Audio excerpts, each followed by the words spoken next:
แน่นอนแหละเขาปั้นเขาก็ต้องมาตรงถาดตรงนี่แหละไปปั้นไว้ละลายเพื่อเพิ่นสร้างร้านจอกกันปรับรู้เลยเครื่องปั่นทั้งห้างเนาะนะแมนโดยแล้วก็แบบเขาสิใส่ทางพระอาจารย์เพิ่น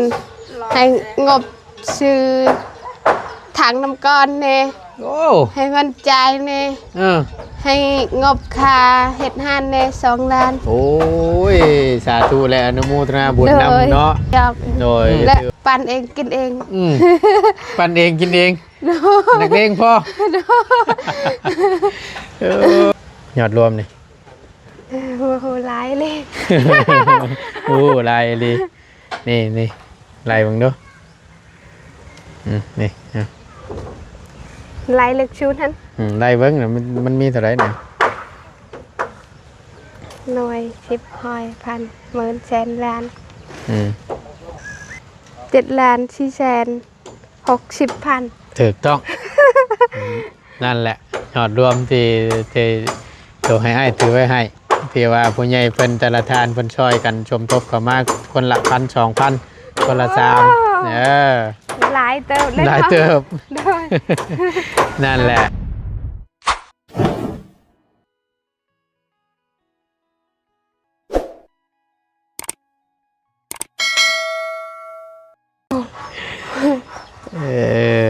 เนาะมาบานนี้เปิดภาพอีกบานนี้พี่น้องมาต่อกันทั้งประตูนก็ลืมเบิ้งเมื่อกี้นี่สบายดีเอากราบทักทายสบายดีและสวัสดีกันอีกครั้งหนึ่งเด้อพี่น้องเด้อเนาะพบเจอกันอันนี้บ่ทางดวงตาเพื่อนเนาะฝากนั่นแหละโดยไม่ยังเคยไปเลยไปเลยไปเอฟซีไปอะไรใจเสียหน่อยไปเจ้าหลักอะไรจ้าหลักอะไรเยอะแยะหลักกันดีห้องบ่ได้ตั้งทำไมเลยตึกใจเพื่อนตัวมือหลักตัดรถเข้าห้องบ่ได้บ่ต้องพันกินว้าปั๊บบักซิบมานั่นนี่ปั๊บบักซิบปั๊บบักเช้ามันตอบ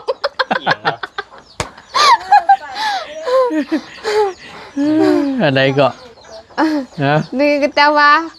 ปั๊บบัก10ยังบ่พอปั๊บบักเช้าผู้ชายมาตอบโอ้ยเอามาเบิ่งดูฮะเปิดเบิ่งดูมันไม่ได้นะโอเคบ่ได้โอเคแล้วอยู่ดอกทำช่วงแรงๆนี่นะแล้วบ่เล่าได้อยู่บ่ได้เราให้เช็ดเบิ่งในคลิปเจ้าคือจังว่าได้อยู่ได้อายับโอนใจแกเปลี่ยนเลยฮะนี่เด้ไอ้โอเคเห็นน้องเพิ่นพาไปก็ได้โดยสบายดีตัวปั้นอันนี้ตัวน้ำแข็งใส่ตัวนี่แม่บ่ล่ะเลยปั้นให้ทางเพิ่นชิมได้ปั้นให้ไปชิมน่ะนะทางไอ้ช้างเพิ่นโอ้โอ้คักอยู่ดิอีหน่อยเนาะแม่นชื่อน้ำการช่องทงมาหอดเถือนได้แต่ทงหนึ่งเชียบไปน้ำทางมันเชียบไปใช่ไหมเฮียไปเล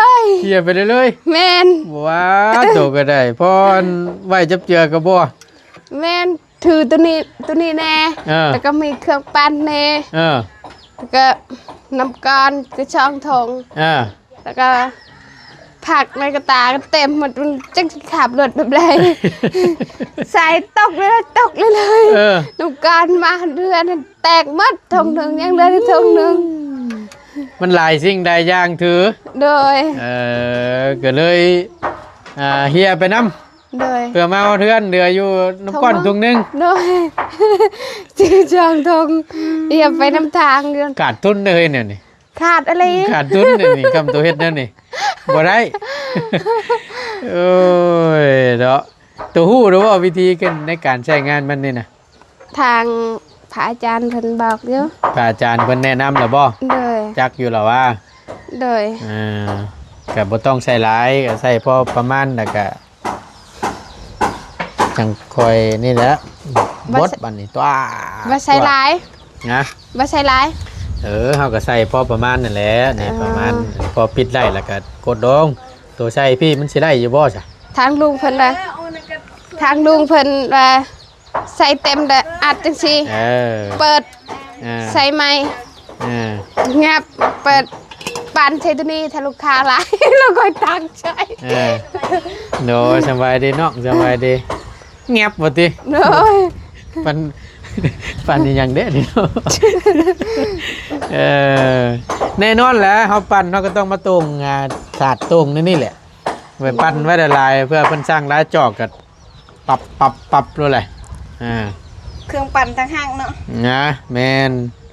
ก็เครื่องปั่นต่างหาก ดีเนาะ ตัวไหนอ่ะตัวนี้แหละปั่นหั่น ตัวมีนอะไรคือทำการตัวกัดการกันแล้วคือ ตัวนั่นบ่ได้มีบ่เพิ่นดวงตาเพิ่นอันเพิ่นชื่อมาฝากจักเครื่องน่ะ 3เครื่อง 3เครื่อง แม่นปั่นตัวใหญ่แน่ปั่นตัวน้อยปั่นน้ำแข็งใสแน่ อันนี้ แล้วก็มีหม้อน้ำร้อนแน่ หมอน้ำร้อนน้ำ โดยแล้วก็ มันแบบเขาสิใส่ ทางพระอาจารย์เพิ่นให้งบซื้อ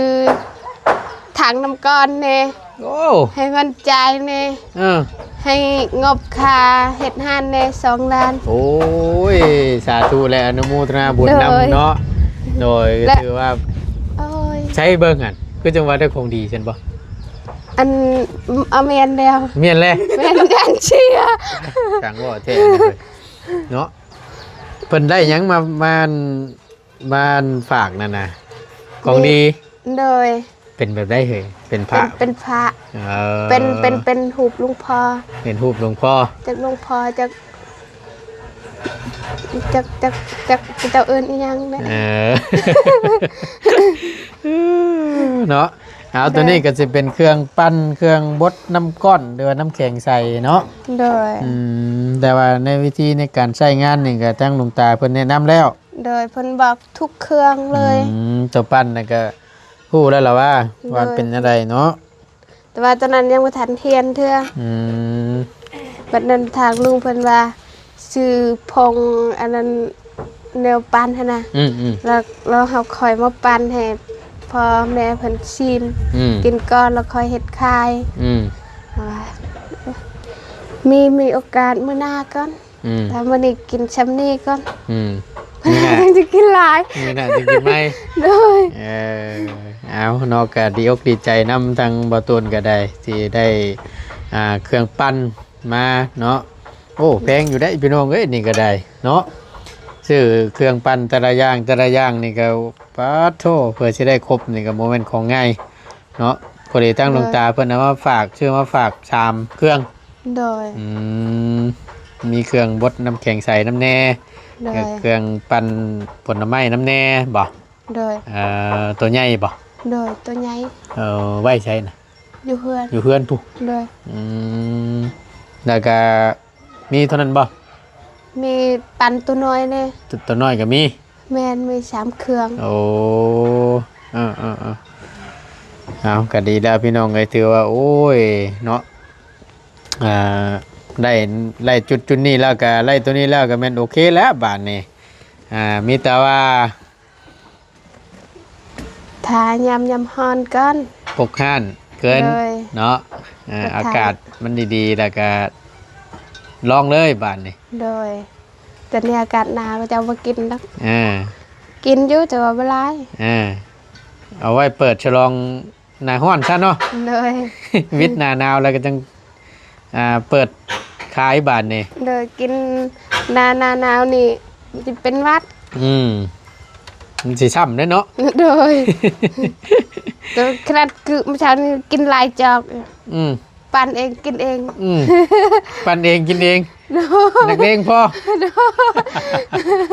โอ้ยเนาะ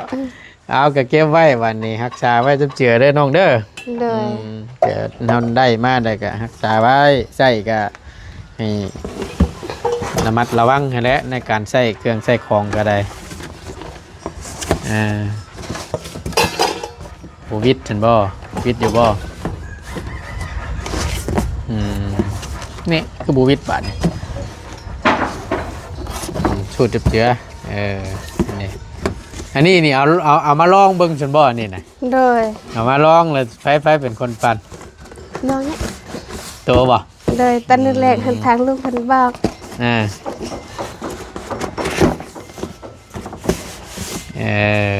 เนาะปักพื้นปักไฟก็พอดีแล้วพี่น้องเอ้ยอดจำบ่ตูนก็ขึ้นมาค่ำแหละก็เลยบ่ได้ซิมซัก มันแต่เช้าพุ่ มัน น แต่เช้าพอ เลย กายดีดิเสียนี่เนาะ ทองน้ำก่อน10,000นึง ว่า ชื่อชาวพันธุ์ว่าช่องทงนึงนวัดเทียมวัดทาง เอาหาก็เอามามื้อเช้านี่บ่ซั่นนี่ โดย เอาป้าใช่น่ะ ปาอยู่พลาน ป้าอยู่พระลานพุ่นน่ะ โดย เออ บ้านนี้เมื่อบ่ได้ได้ทางไปตู้เพิ่นก็ไปนำแม่ไปนำ ก็เลยเมื่อ ภายในออกไปครับทางดวงตาไปอันนั้นเพิ่นไปรับเพิ่น มีทั้งน้องแล้วก็มีตู้แล้วก็แม่คือ เอาน้องพันธุ์บ่ได้ไปนํบ่เออคือหมวกไปหาเพิ่นแน่เนาะไปรับเพิ่นแน่ น้องพันธุ์เราไม่ได้ไปบ้าน ที่แรกง่ายก็ว่าสิขึ้นมาแหละเมื่อวานนี่เนี่ยขึ้นมาก็บ่ทันก็ได้เอาก็บ่เป็นหยังดอกว่าทั้งลุงหนวดเพิ่นอยู่ก็ได้ฝากน้ำลุงหนวดนั่นแหละไว้ก่อนหน้าสิลงนั่นก็ได้คำว่าขึ้นมาบ่ทันช่วงเช้าแล้วก็แม่นทั้งลุงหนวดนั่นแหละครับทั้งพระอาจารย์เพิ่นเด้อว่านั่นน่ะ น้องไปถ่ายตั้งแต่ จักโมงตัวออก 9 โมง 9 โมงเช้า แม่นจนประมาณฮอดสิ1 โมง2 โมง เพิ่นจังมาฮอดนะ โดย โอ้ไป เพิ่น ถ่ายแต่เช้าพุ่น เพิ่นนั้นนั่งรถยังมาน่ะ รถคือรถบาลีหั่นแต่เพิ่นจะใช้เป็นช่องแถว อืม แต่ก็จะเอิ้นช่องแถว รถสองแถว แม่น รถสายทางนี่เนาะ โดย เพิ่นมากก็ไผล่ะ หลายคนอยู่ลูกหลานเพิ่นน่ะ เอาก็คือเว้าอะไรพี่น้องเอ้ยว่าสิขึ้นมาบ่ทันแต่ก็เบิ่งกันทางเมียอ้ายนี่ เมียอายเป็นอีก อันหอบขึ้น หอบขึ้น หายใจบ่ออก เดี๋ยวนี้ทางไอ้เพิ่นเช้าแล้ว ก็อยู่น้ำยานะพ่นเอาอากาศมันเย็นแล้วมันขึ้นแล้วได้หายใจบ่ออกไอแรกๆนะช่วงเมื่อมาไอยามมื้อคืนน่ะไอแล้วบัดนี้ไอได้เลยบัดนี้ไอแล้วหายใจบ่ออกขี้มูกตันหลังแล้วแหละเนื้อนึงหายเอาแล้วบัดนี้หอบผะงาบขึ้นแล้วก็ได้ว่าเอาว่าสิขึ้นมาแต่เมื่อวานนี่แหละก็ได้ว่าเมื่อเบิ่งอาการเพิ่นก่อนว่าพอได้ยาพ่นหอบ อัน ภูมิยาแก้แพ้น้ ยาแก้แพ้ทางเอ้ยเพิ่นอยู่เพลียแล้วบ่ยานวะ ำนั่นแหละก็จะว่าทั้งง่ายก็ยังนั่นอยู่กับน้องตีหนึงนั่นแหละช่องคนไม่รู้ โอ้ยทางน้องเพิ่นสิจ่อยยังได้ มันย่ำเป็นมากก็โอ้ยพี่น้องก็เรานั่นแหละก็จังว่าเลยบ่ได้ขึ้นมาซ้ำเมื่อวานนี่ก็ได้ อากาศเย็นๆด้วยว่าแพ้เห็นเป็นนี่ก็เอาแล้วจักสิว่าจังใดหลายคนก็เว้าอยู่ก็ว่าเป็นโรคหอบนี่ว่าอยากรักษาเนี่ยว่าสิตอนนี้นะโรคหอบบ่ได้ว่าเอาเบิ่งไปนี่แหละว่าเทื่อนึงนั่นไปห้องหมอลาวเวียดอยู่ซิโน่น่ะเบิดไปอยู่5-6 ล้าน ก็บ่เช้า บ่เช้าเบิดผิดยาก็เอาอีกช่วงนั้นก็เลยว่าโอ้ยจักสิว่าจังใดหาเงินได้อีกสิพาเพิ่นเขาไปกวดอีกแล้วเขาใส่ยาให้แล้วมันเบิดผิดยาตามเบิ่งขึ้นอีก แต่โดนไอชักเอ้า แต่โดนนั่นนะ โดย แต่โดนเงินชักน้ำนี่แล้วก็พ่นยาน้ำขาดบ่ได้เลยยานะ แต่ขาเราเป็นแล้ว เอาเวลามันขึ้นมามันหายใจบ่ออกได้ล่ะมันต้องเอายาติดตัวไว้ตลอดเวลาหอบขึ้นแล้วพ่นแล้วมันก็ละลายหลอดลมเฮาไอ้เจียหน้ามันก็จังค่อยหายใจโล่งก็ได้ว่ามันลดยากก็จังว่านะจักสิว่าจังใดเหนื่อยน้ำอยู่โอ้ยว่าหลายคนก็หลายเป็นว่ะจักคุมสิว่าเอาก็ดีแล้วล่ะเนาะทางน้องได้ครบก็มีแต่ว่าทำได้ในชุดนี้แล้วเครื่องหยังได้ซะ ยังบ่ทันได้ อ๋อมีแต่ว่าตัวนั้นละแม่นพุ่นแล้วพร้อมให้ครบทุกอย่างก่อนเนาะ โดย ตัวที่ว่า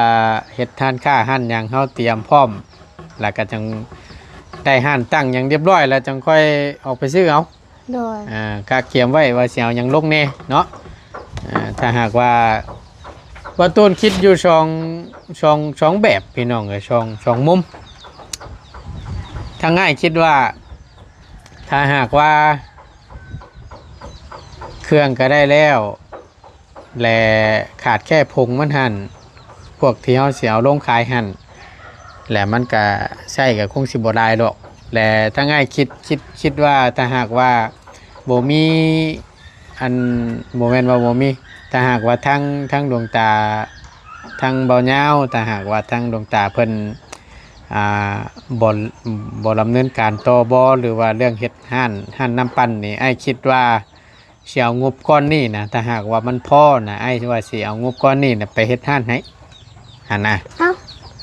อันลุงตาทางลุงนวดวันนี้กับบ่าวยาวต่างกัน คนละ คนละคน แม่น เออ พระอาจารย์เพิ่นทั้งบ่ยาวต่างหากล่ะวะนี่ต่างหากนี่นะทั้งพระอาจารย์ที่มาเมื่อวานนี่ก็ที่ไอ้เพิ่นฝากมาให้ทั้งอ้ายมาแจ้งเจ้าร่วมสมทบน้ำรอบก่อนนั่นเด้ที่ว่า 3,000 ตอนนั้นน่ะ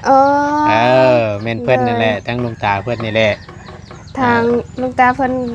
อันก็มาวันนี้ แม่นที่อ้ายเป็นสะพานบุญให้นะ อ้าวทางอ้ายเพิ่นบ่าวย่าบอกว่ามือวันที่11แล้วว่าทางลุงตาเพิ่นสิขึ้นมาคือบ่เห็นเลย จังหวะตัวนี้ก็ได้ทั้งอ้ายก็ยังบ่ฮู้สิแม่นดวงตาผู้เดียวกันบ่หรือว่าจังใดคนละคนล่ะวะคนละดวงตาบ่ น้องบ่ฮู้ เพราะว่าได้ยินคือเว้าหั่นแหละพี่น้องเนาะ ทั้งบ่ตุนกับบ่ฮู้ว่าแนวใดหั่นน่ะก็เลยคิดตั้งง่ายนะคิดว่าถ้าหากว่าบ่นั่นแหละให้สิถามเบิ่งว่ามันสิพอซำใดมีอยู่ณตอนนี้นั่นมื้อนั้นเท่าใดก็2ล้านบ่ โดย 2ล้านบวกเท่าใดก็5บ่ตัวก่อน บ่เจอ จำบ่ได้บ่ โดย คำว่าบ่ตุนอยู่ในเบิ่งบ่ตุนสีนั่นก่อนเบิ่งไอ้จดไว้อยู่เบิ่งลืมไปได้เลยมาพี่ก่อนมาลืมแหละจดไว้อยู่ดอกมื้อนั้นน่ะ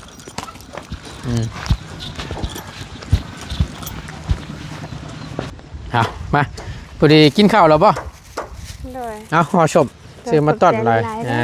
ส่วนกินเบิ้งทั้งง่ายสิเบิ้งก่อนชดไว้อยู่ดอกบตุนอันอยู่ในสมุดนี่แต่ว่ามันพอได้ว่าสิเอางบตัวนี้นั่นเฮ็ดห้านค่าให้นะคิดไว้นะมีซื้ออยู่ดอกใส่ได้บ้านหาบังให้ก่อนนี่เตรียมไว้อยู่ได้พี่น้องฮะไปดังเด็ดพี่เด้อของตัวลุ่มนี่เด้อเท่าไรนี่ยอดรวมนี่ โอ้โหหลายเลย โอ้ลายดีนี่ลายบังดูนี่ หลายลึกชูนั้น ลายเบิ้งน่ะมันมีเท่าไรเนี่ย หน่วย10หอยพันหมื่นแสนล้าน ร่วมบัน รวม เอาจับเบิ้งเอา รวมได้เอ้ย ตัวยอดรวมตัวลุ่มมาเด้อไอ้รวมไปให้เลย เลยรวม7,460,000 ถูกต้อง นั่นแหละยอดรวมที่ตัวให้ไอ้ถือไว้ให้ที่ว่าผู้ใหญ่เพิ่นแต่ละทานเพิ่นช่วยกันชมทบเข้ามาคนละ1,000 2,000คนละ3หลายเติบ หลายเติบ ด้วย นั่นแหละตั้งง่ายก็เลยคิดว่ามีอยู่ของตัวหน้าตอนนี้นั่นที่ตั้งประตูนถือให้น้องเพิ่นที่ผู้รักผู้ใหญ่เพิ่นหลายๆท่านที่เพิ่นหัวช่วยกันชมทบเข้ามาคนละคนละ10เลยพอดีรวมอยู่ณตอนนี้ได้อยู่7,460,000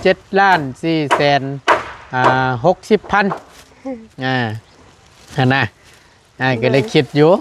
ว่าถ้าสมมุติว่านั่นแหละ ไปแต่ต้องเก็บเองบ่ได้ดอก ฮะ แต่ต้องเก็บเองบ่ได้ดอก มันเป็นอะไร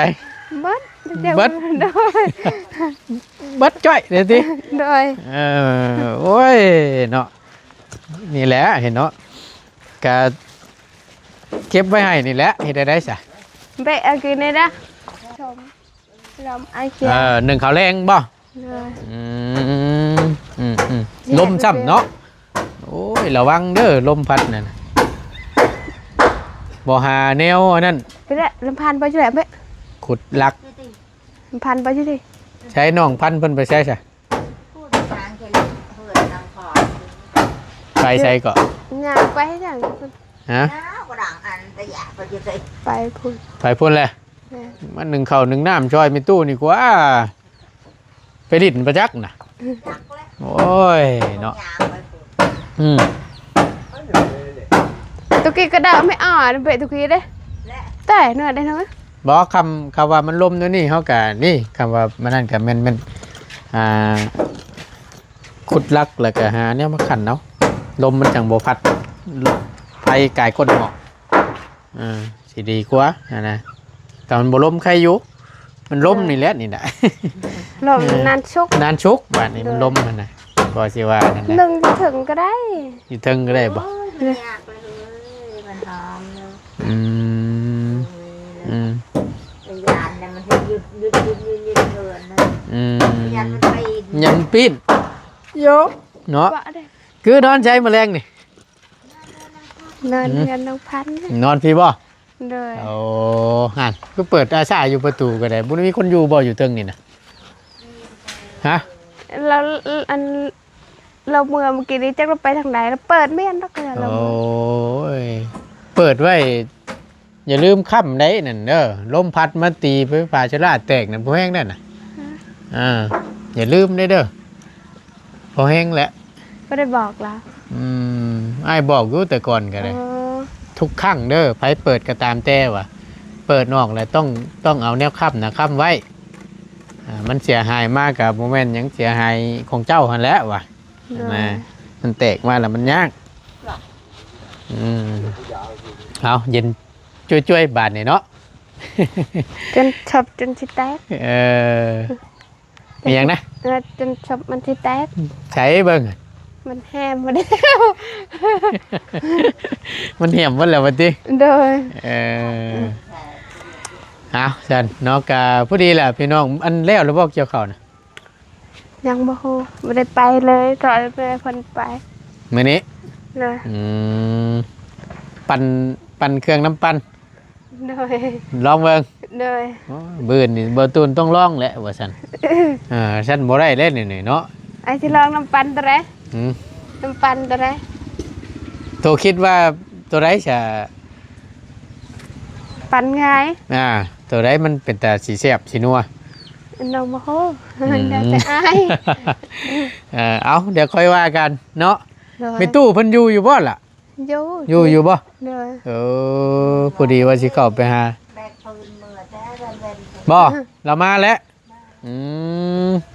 ดีแล้วสันพอดีแล้วไปเดี๋ยวจังหน่อยเดี๋ยวเราจังไปเบิ่งทางเมตู้เราเนาะว่าเป็นอะไรแน่พี่น้องได้มาแต่ให้แต่หน้าเนาะบ่ด้วยว่าจังไดย่ามมึงเว้นเราบ่ได้อยู่เฮือนเด้เนาะให้เราอยู่เราก็สิอยู่บ่นี่ แต่ให้เราอยู่ที่เราก็อยู่ที่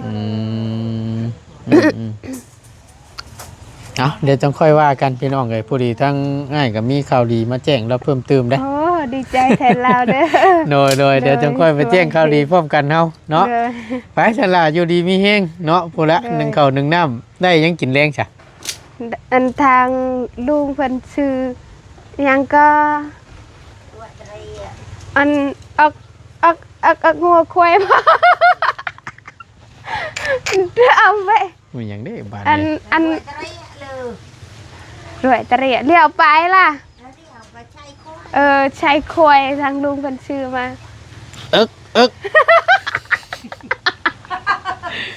ก็นึกว่าเอิกมีสังเชียวหรอกตัวมันเป็นตับอ่อนๆท่าน แต่ตับมันอ่อน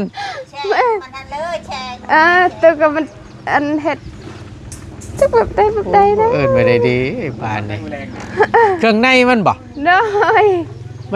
มันเป็นไปได้อัน มันเป็นตัวสีแดงๆหั่นตัวอันๆคือตับมันหั่นแล้วก็ใส่มันพอง อ่อนคือตับ หัวใจมันว่าตัวมันเฮ็ด มันเฮ็ดอะไรก็ บ่รู้อ่ะตัวหัวใจมันตัวก็มันปอด